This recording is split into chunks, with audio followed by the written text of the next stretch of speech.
Hey, I'm Amy and welcome back. It's been a very long week, so I'm going to probably do this very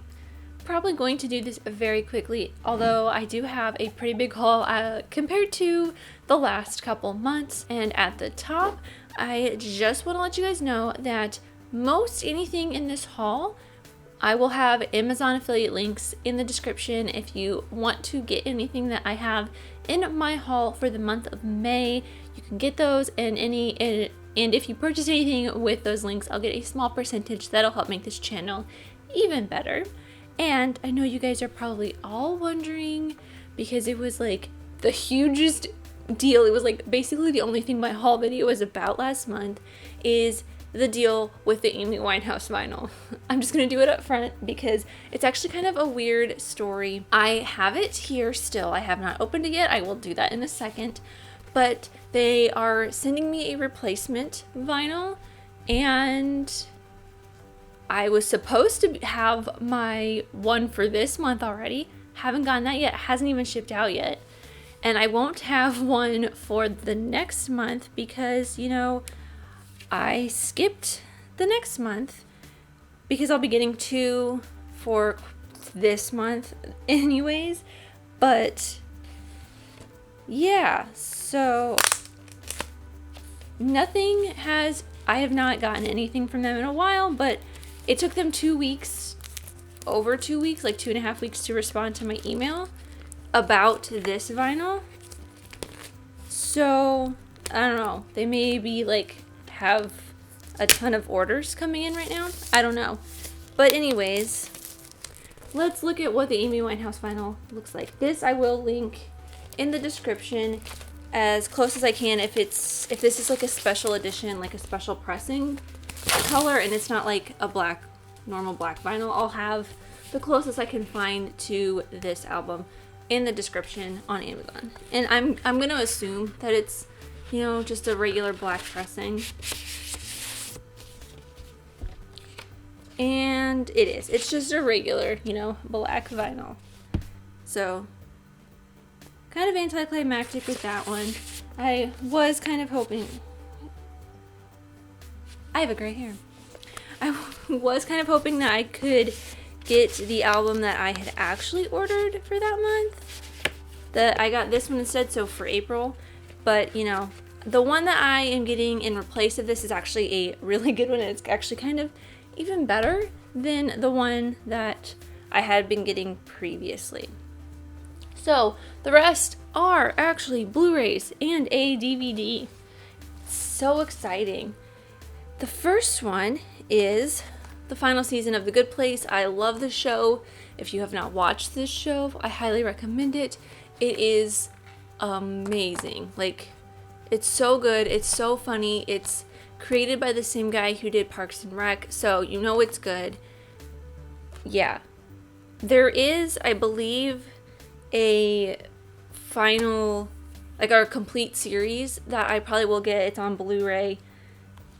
And all of this stuff I did get from work as well. We do have one that is the complete series, and I probably will get that when I finally go back into the office again, which... The only reason I have all this stuff from work is because I was able to go back into the office after, how many months was that?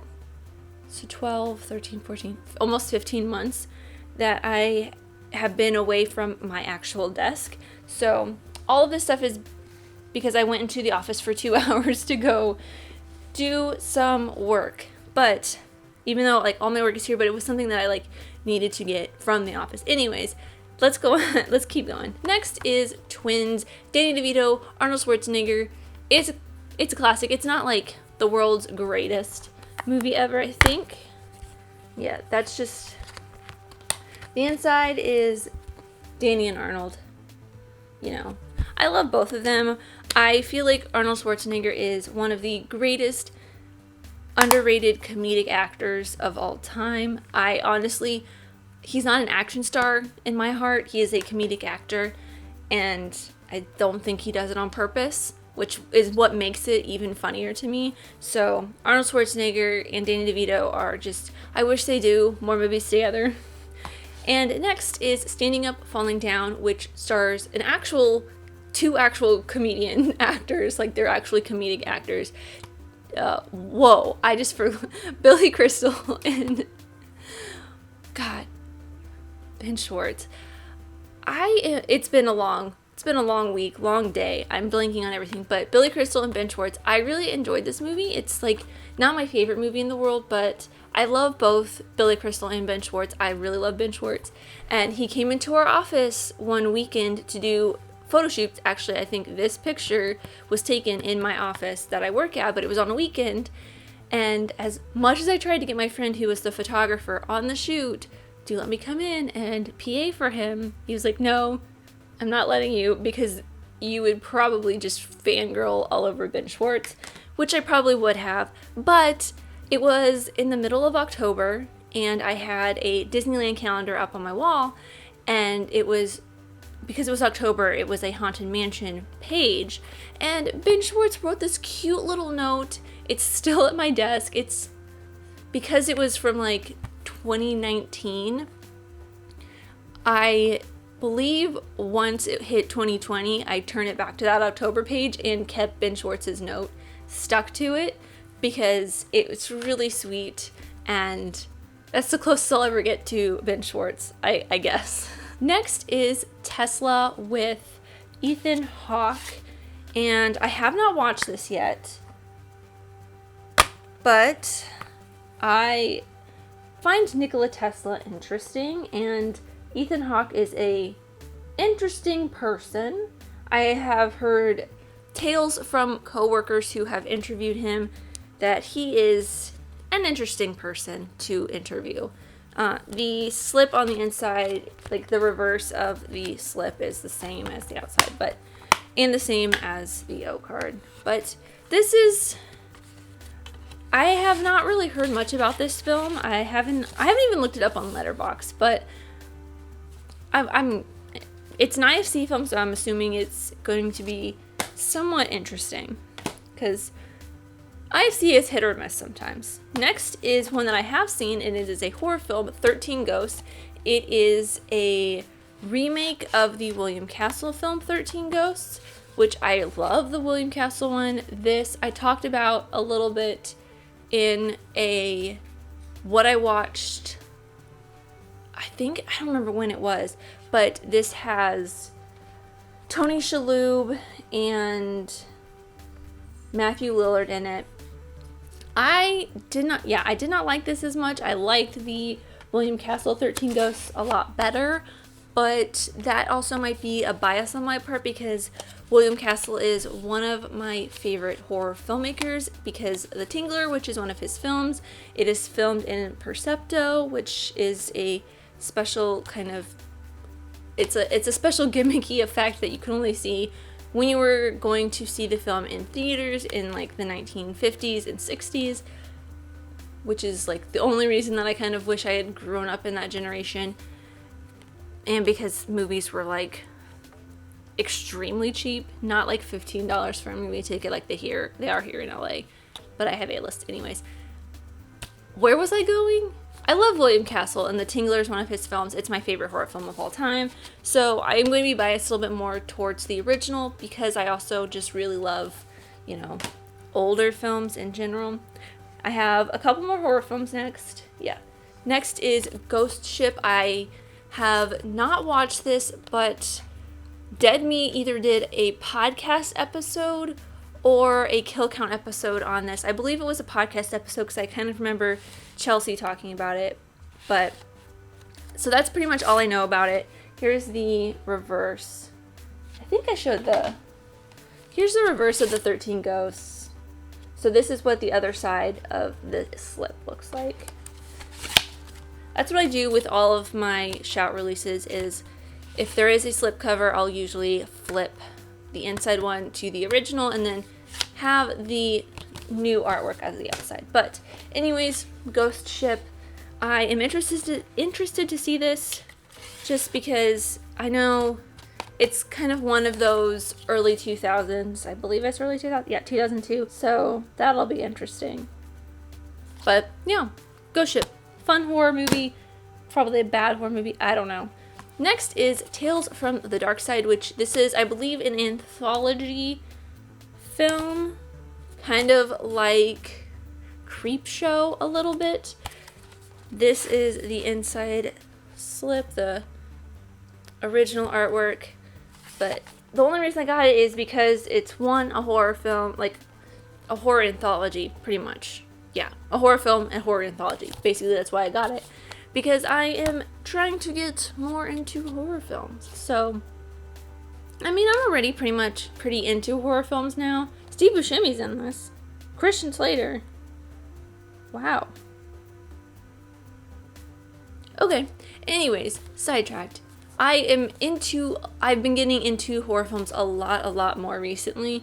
So, I have a ton of horror films now, and I'm hoping to get through them all at some point. And this is the last horror film I have, and that is My Bloody Valentine. I believe this is the remake version of it. Is it? No, this is the original 1981. My Bloody Valentine. There's the inside artwork. And I know Dead Meat has done a kill count on this, which is why I grabbed it, because I did enjoy the kill count. I usually enjoy the original slasher films versus the remakes, like Friday the 13th. I got a box set of that a while back when we released it at work, and I enjoyed the original Friday the 13th versus the remakes or the Rob Zombie remake, just because, you know, the original's always better, I feel like. I don't know. But yeah, I'm interested to finally watch this instead of just watching the kill count. And then next is a film that so many people are like, why haven't you watched this? It seems like a movie that you would love, even though I'm like, it's kind of a romantic comedy, I think. I don't know for sure. That is Adaptation with Nick Cage and Meryl Streep. And Nick Cage plays himself. Well, he doesn't play himself. He plays two characters. And I mean, I don't know. Like, there's the original artwork and the new artwork, which I really love this new artwork. But I don't know. Charlie Kaufman, I've only seen one Charlie Kaufman film that's actually a Charlie Kaufman directed film. I think he just wrote this, I believe. Yeah, this is a Spike Jonze film technically, but Charlie Kaufman actually wrote it. But I don't know. It's a romantic comedy and everyone says I would love it, so I'm gonna check it out. It's a must watch, so we'll see. I do love a Nick Cage, and I think this is a tame down before Nick Cage became crazy Nick Cage, so I'm interested. The next two I got solely, well, not solely, because actually I don't think one of them is, but I got them because I believe both of them, I know one of them for sure is on the 1001, but that also, I wanted to watch them. The first one is Deer Hunter. I love me some Robert De Niro. It's another Meryl Streep film. Here is the new artwork, here's the original artwork. But this one I know for sure is on the 1001 list, and I have it scheduled for my Patreon 1001 review, I think in January. I don't remember for sure, but this will be watched on the 1001, checked off the 1001 at some point. And then the last one, I believe it's on the 1001, but I am not sure, and that is Glengarry Glen Ross. I can never say it right the first time. Glengarry Glen Ross. This is, Alec Baldwin, classic Alec Baldwin movie. Coffee is for closers, that whole thing. Here's the original artwork, here's the new artwork. I really like the new artwork that they did on it. But, I did not realize Ed Harris was in this. This is the first time I've really looked at it since I got it, but Ed Harris and Alec Baldwin and Al Pacino. Kevin Spacey. Oh, okay, that'll be interesting. But anyways, I think this is part of the 1001. I could check, it's books right there. But anyways, yeah, I'm excited to see this. And that's everything that I have. Hopefully, I know I probably won't have a whole lot next month, except for if I do get the replacement record and my May record from vinyl. But that's probably because I haven't bought anything else this month, and I don't plan on buying anything else next month because I'm going back to Disneyland soon, and I'm going to probably spend all my money on food there because I have missed having Disneyland food for the past 1.5 years. So that's where my entire budget is going. It's going to getting corn dogs and Dole Whips and churros and Mickey beignets and so much good food. There's so much good food at Disneyland. Like, okay, sorry, tangent. Let me know what you guys got in the comments down below, and thank you guys so much for watching. I really truly do appreciate you. Whoever you are, let me know here in the comments down below, and let's be friends. If you enjoyed this, leave a like and subscribe if you're new, because I love talking all things movies, TV shows, filmmaking, mystery, all that fun stuff, and I'll see you next time. Bye.